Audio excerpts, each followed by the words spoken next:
মামা আজকে আর খামো না, পেট ফুল লোড হয়ে গেছে। Hey waiter, please come here. জি স্যার।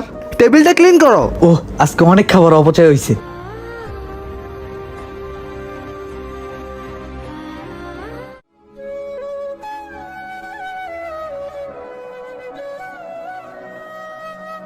হ্যাঁ রাব্বি, জি স্যার। কি করস তুই?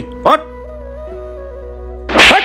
ছোট লোকের বাচ্চা, তুই কাস্টমারের জুটা খাবার খাস গেলি গা? কাস্টমার আমার কমপ্লেন দিয়েছে তুই কাস্টমারের জুটা খাবার খাইস? এরকম তো আমার রেস্টুরেন্ট চলবে না।